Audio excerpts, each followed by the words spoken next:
I'm gonna have to edit that out because I definitely don't want to show the final boss.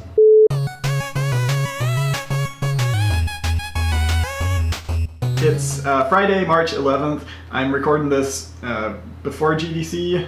I will either put this video up Wednesday, the week of GDC, while I'm out of town, or else hold off a week and put it up once I come back.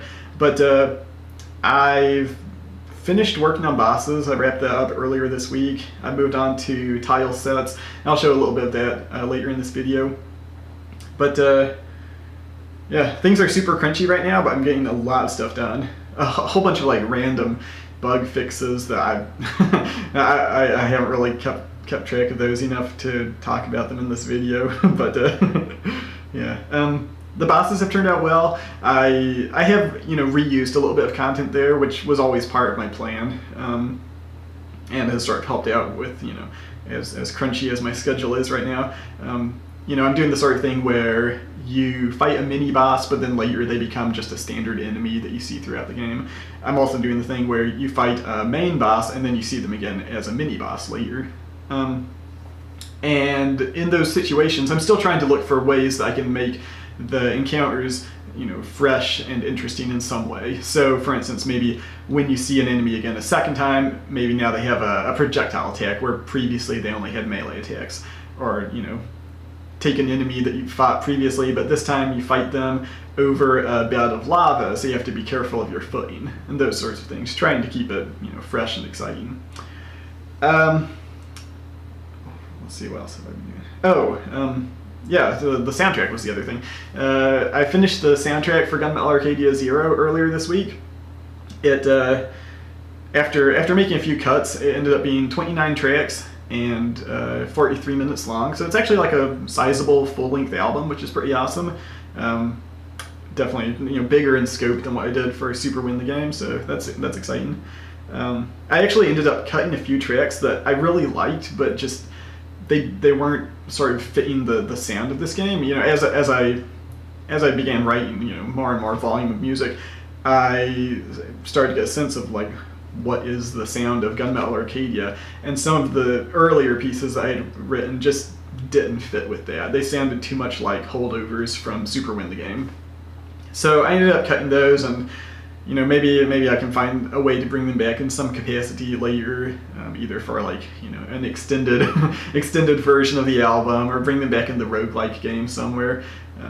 Those, I haven't deleted them, they're still around, they just aren't on this soundtrack. But yeah, even with those cuts, I've still ended up with so much music that every level of the game has completely different music, which wasn't really my intent. I was imagining that, for instance, I would have like the main boss theme that would play in every level when you meet the boss. And I actually wound up with so much music that sounded like it could be, boss themes, that like every level gets its own boss theme. Every level gets its own main theme that plays, most of the time in the level. And those tend to be the longest, most sizable compositions. I'm trying to avoid some of the repetitiveness that I had in Super Win the Game. In Super Win, the main dungeon theme was only 20 seconds long, and I got so sick of hearing it over and over when I would be demoing the game at events and stuff. So I'm trying to avoid that repetitive nature. But yeah, so each level has a main theme. Every level has a shopping theme, and those tend to be a little bit shorter because you don't spend that much time in item shops. Every level has a theme for what I'm calling event rooms, and that's where you'll see a door in the background, and you don't know if it goes to a shop or an event room. But you go through and, maybe it's a vendor who sells you items, or maybe the doors lock and a bunch of enemies spawn and you have to kill them all before you can escape. So those are event rooms. And every level has its own theme for those. And then every level has its own boss theme, and that plays once when you fight the mini boss, and once again when you fight the main boss. So that's 6 levels, 4 pieces of music for each one. Then I also have the main title theme, of course, that I use in all these videos, plus an intro cutscene, ending cutscene, so that's up to 27 pieces. Then there's a short piece of music that plays at the very, very start of the game when you're in Virio's house, which is actually a reprise of a longer theme that plays just before the final level. So that brings up to 29 tracks, and that's the whole soundtrack right there. But yeah, once I got it all sort of trimmed down and organized in chronological order by level, it actually plays really well just as like a soundtrack album to listen to, in a way that I think the Superwind soundtrack never really clicked for me that way. So that's exciting. Hopefully once it's out there and y'all get a chance to hear it, you'll like what it's ended up as. But yeah, what was the other thing? Oh, I was mentioning 6 levels for blah blah blah. A week or two ago, I had mentioned that, I guess a couple weeks ago, whenever it was I was gray boxing levels, I gray boxed too many levels. I made 8 levels when I knew that the game would only ship with 6, and that was sort of to give myself some wiggle room in case one of them just wasn't panning out, and also because I had some ideas that I hadn't really implemented in any of the existing levels. So I knew that at some point I would have to go back and choose, which 2 do I cut. And I ended up doing that this week. The 2 that I cut were codenamed Rosemary and Mint. Those were levels 4 and 5. And I replaced those with Sage and Tarragon, which were the last 2 levels I built. And they were just, I think, stronger levels, more consistent with sort of the direction that the rest of the game was going.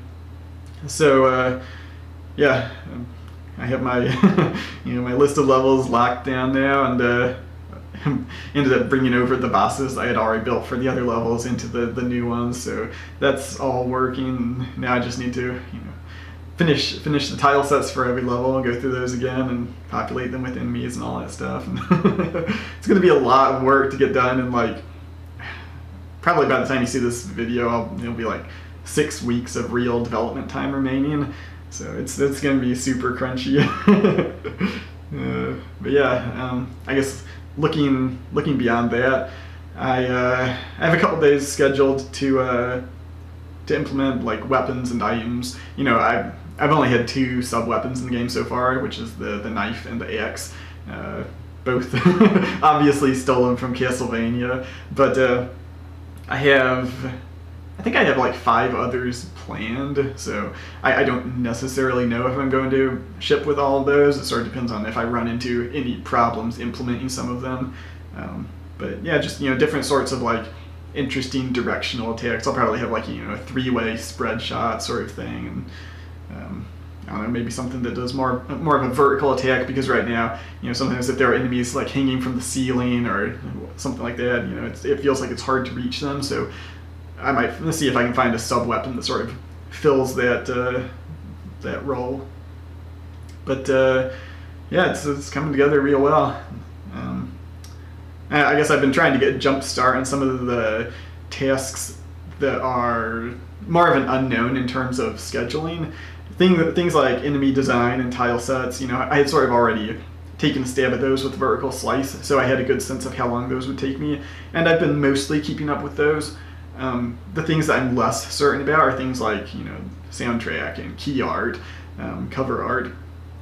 So that's why I've been trying to get a jump start on those things. Even though I did have some time scheduled for those later, I figure if I can knock those out early, that gives me more time to balance the game later on. Because I think right now that's my biggest concern is like, how long is it going to take to balance the game? Because I'm going to have to just play through it over and over with every possible combination of weapons and sub-weapons and upgrades, and make sure that you always feel like you have enough money that you can buy some things, but not so much money that you just end up buying everything and you are this unstoppable killing machine. That's going to be the challenge, and I don't have a whole lot of time to do that, so we'll see how well that comes together. I'll take a look at some of the new tile sets I've been doing. As usual, I'm recording this on my second monitor now.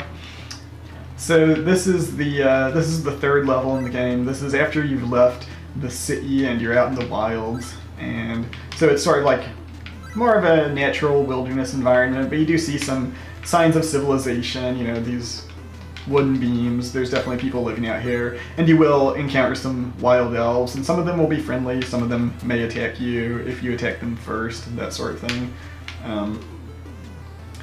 But yeah, this is, it's gonna be sort of a nice change of pace to have like some green grass and stuff like that after the city, which sort of by design, is supposed to be sort of like oppressive and claustrophobic. Like even though it's home, it's not necessarily like the friendliest place. So yeah, I wanted the wilderness to feel like a little bit sort of inviting and open. Yeah, I think it's going pretty well. Alright. Yeah, it's gonna be, you know, grass and dirt and rocks, and I'm pretty happy with how the dirt tiles ended up here. I guess I'll bring up my mouse cursor here. If you look at these dirt tiles, it's sort of like brown, and then this very dark shade of magenta or fuchsia, and then a few specks of like a lighter tan. And that was it took me forever to find a color palette that made those work.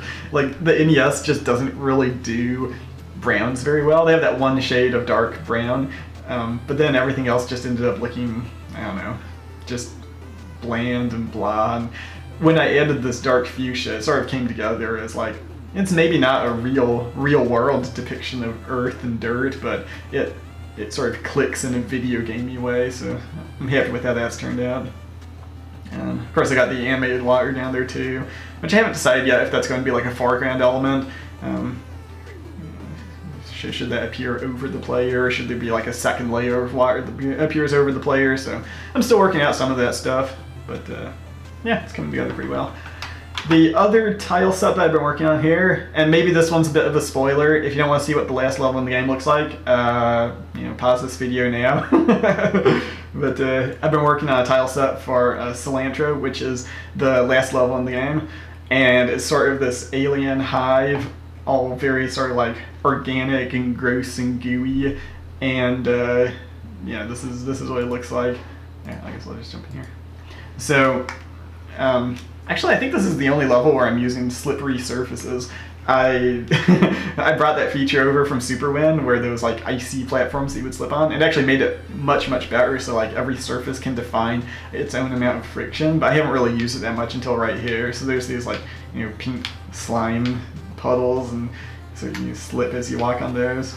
And of course the ladders are like these sort of like gross intestine looking things, and there's like these little algapods. They don't do anything. I haven't decided if I'm gonna make those like, you know, loot drops. Right now they're just decorative, but yeah, that's sort of where this is going. Oh, and then of course like the honeycomb pattern, which there are gonna be like bugs that can sort of cling to those. Just have like a really sort of uncomfortable combination of like this organic monstrous alien thing, but then also like insects buzzing around, just like not a place that you would want to spend a lot of time.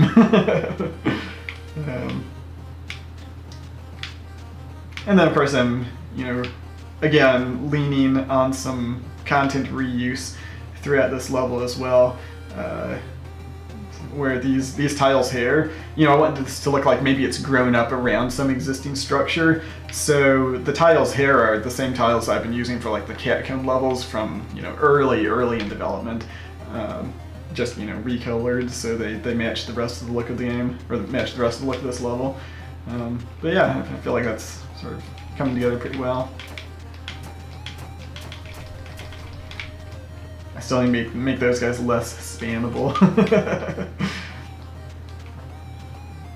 Yeah, I don't want to show too much of this level because that's getting spoilerific. But yeah, that's what the final level is going to look like.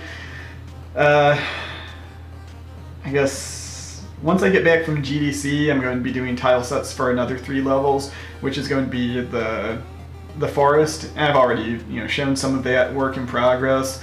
What else? Yeah, I'm doing the forest level. I've shown some of that work in progress.